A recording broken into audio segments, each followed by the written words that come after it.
Assalamualaikum warahmatullahi wabarakatuh. Selamat pagi, salam sejahtera untuk kita semua.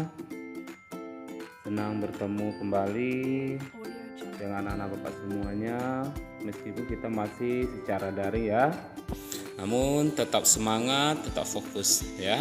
Kita berharap kita bisa secepat mungkin belajar tatap muka di sekolah yang kita sayangi.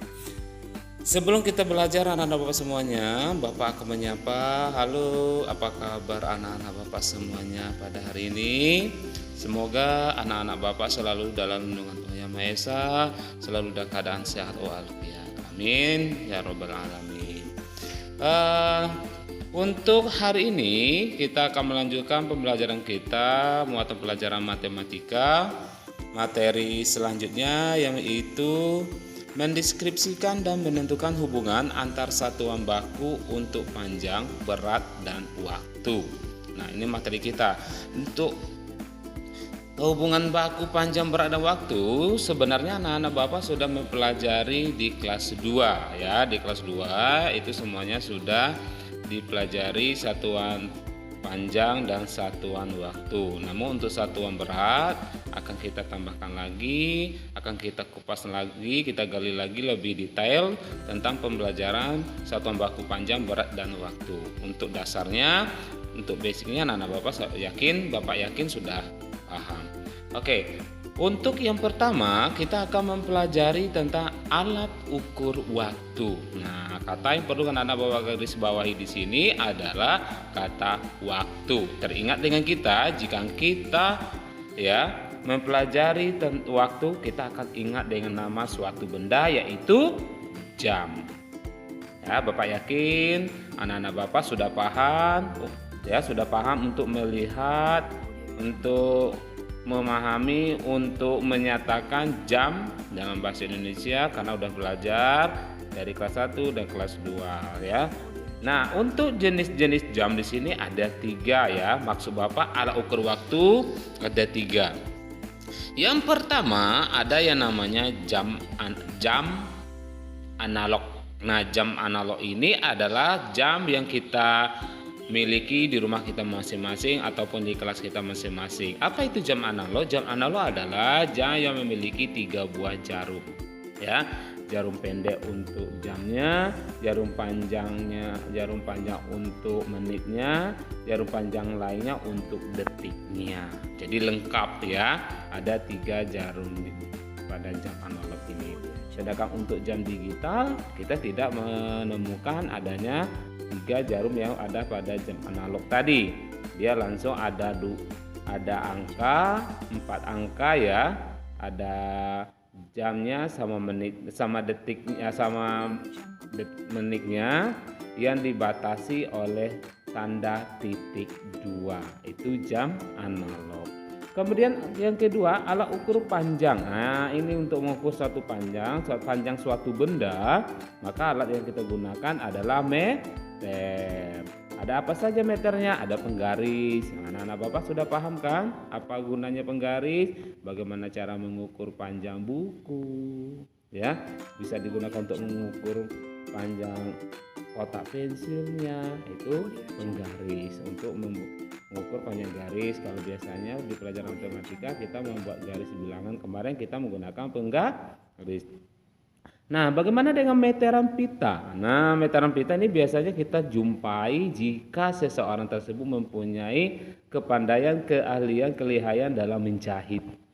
Karena meteran pita ini digunakan untuk mengukur dasar baju, dasar kain yang akan dibuat menjadi pakaian atau baju. Jadi meteran pita ini digunakan untuk mengukur panjang kain. Nah, tukang jahit yang punya meteran pita ini anak-anak Bapak ya semuanya, jika ada ibunya yang pintar jahit pasti ketemu di rumah kita ada meteran pita. Untuk gambarnya anak-anak Bapak bisa lihat di buku paket kita ya. Buka di buku paket tema 3. Oke, anak-anak Bapak semuanya ya, lebih jelas nanti gambarnya tertera semua di sana. Kemudian yang ketiga meteran rol kecil. Nah, maaf ya di sini terbuat kurang huruf L-nya ya. Di sini meteran roll kecil. Nah, kalau meteran roll kecil ini biasanya yang menggunakan ini adalah bapak-bapak yang punya ahli untuk nukang, ya, tukang pertukangan, ya, itu rol kecil. Rol kecil itu disebut juga dengan rol tukang. Nah, jadi tukang itu rol pinggang, jadi dia akan bisa digantung di pinggang. Ini digunakan tukang untuk mengukur panjang meja, panjang pintu, ya, lebar pintu, lebar meja, itu kegunaannya. Kemudian meteran rol besar. Meteran rol besar ini digunakan untuk mengukur panjang lapangan bola, panjang jalan. Nah, ini yang digunakan untuk meteran rol besar. Sekalian ya, dengar Bapak jelasin, disimak di bukunya. Yang ketiga adalah alat ukur berat. Nah, jika terdengar kata berat pasti ada timbangan. Nah, lihat di sini ada apa-apa saja timbangan. Ada timbangan neraca. Apa guna timbangan neraca? Untuk menimbang berat emas atau perhiasan. Jadi di toko emas ini pasti ada timbangan neraca. Ya. Kemudian timbangan duduk. Timbangan duduk ini digunakan untuk mengukur berat kebutuhan sembako, kebutuhan sehari sayur dan segala macamnya. Kemudian timbangan badan, mengukur berat badan kita. Anak-anak Bapak sudah pernah mengukur berat badan semuanya? Nah, pasti sudah tahu bagaimana bentuk timbangan badan. Mungkin di rumah ada yang punya sendiri-sendiri, ya. Kemudian timbangan digital. Nah, timbangan digital ini biasanya kita jumpai di pasar modern, seperti di mall, swalayan, ya. Kalau kita belanja di swalayan, di mall, itu pasti kita akan menemukan timbangan digital. Timbangan digital, timbangan yang akan memunculkan angka, ya, jika kita menimbang suatu barang.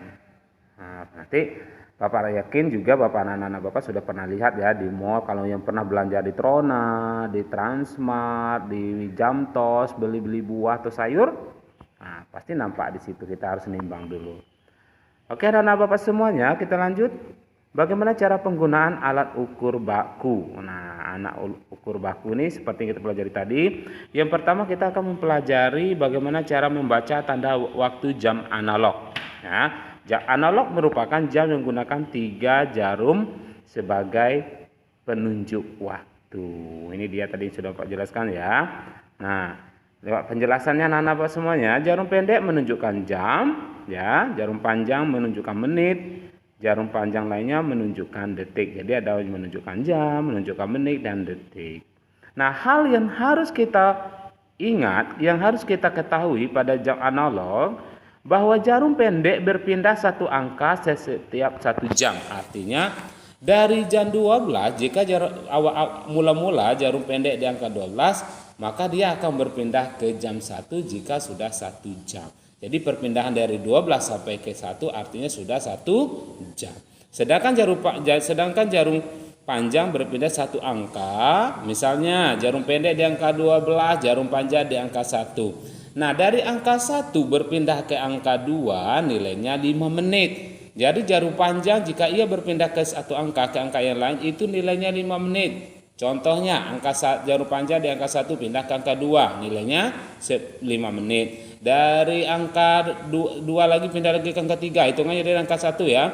10 menit, 20 menit, 25 menit sampai ke angka 6 30 menit. Jadi perpindahan jarum panjang yang menunjukkan menit dari satu angka ini kan nilainya 5 menit. Jadi tambahkan 5 menit. Bapak yakin anak-anak Bapak sudah paham untuk penggunaan jam analog ini ya.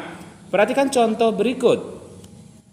Bapak mempunyai suatu gambar di mana jamnya jarum pendek menunjuk angka 3, jarum panjang di angka 12. Artinya jam tersebut dapat kita baca pukul 3 tepat. Jadi ingat anak-anak Bapak semuanya, kalau jarum panjangnya di angka 12 itu dia selalu menunjukkan pukul tepat. Tinggal kita memperhatikan jarum pendek yang menunjukkan jam berapa. Oke anak-anak Bapak semuanya ya. Lanjut yang kedua, jarum panjang lewat di angka 12, jarum panjang di angka 4, jarum pendeknya sudah melewati dari angka 12 tepat. Maka di situ kita lihat pukul berapa. Lihat jarum panjangnya di angka 4 berarti 20 menit. Jarum pendeknya 12 berarti pukul 12 lewat 20 menit. Atau ditulis 12.2 20. Ya, kalau dibaca 12 lewat 20, kalau ditulis 12.2 20. Seperti itu juga yang tadi. Jika dibaca pukul 3 tepat ditulis 03.2. Itu untuk jam analog. Sekarang kita lihat lagi bagaimana dengan jam digital. Bagaimana cara penggunaan jam digital. Nah, pada jam digital tidak ada jarum panjang dan jarum pendek. Ya, jadi tidak ada kita temukan nanti ada jarum panjang, ada jarum pendek, ada jarum panjang menunjukkan nanti itu tidak ada. Kalau jam digital biasanya terdiri atas 4 atau 6 angka. Jadi ada 4 angka atau 6 angka. Setiap 2 angka dipisahkan oleh tanda titik 2. Untuk jelas perhatikan contoh di bawah ini, ya. Ada contoh di gambar jam digital, ada angka 17 dipisahkan dengan tanda titik 2, ada lagi angka 26. Maka jam digital ini kita baca 17.26. Paham ya anak-anak Bapak semuanya ya? Kalau ditulis jadi 7, ditulis 17.26. Ya, inilah satuan waktu panjang ya dan berat. Jadi untuk pembelajaran matematika hari ini cukup sampai di sini dulu. Nanti kita akan lanjutkan pada minggu depan. Harapan Bapak mudah-mudahan anak-anak Bapak bisa memahami ya sambil mendengarkan video dari Bapak, sambil melihat buku ya, dilihat buku tema 3, dilihat sambil menelaah ya supaya lebih paham. Jadi untuk hari ini cukup sekian. Terima kasih banyak atas waktu yang telah diluangkan. Ya, tetap semangat, tetap semangat, tetap fokus. Ya, anak-anak Bapak, tetap kita ikuti protokol kesehatan. Terima kasih atas perhatiannya. Assalamualaikum warahmatullahi wabarakatuh. Sampai jumpa lagi. Bye bye.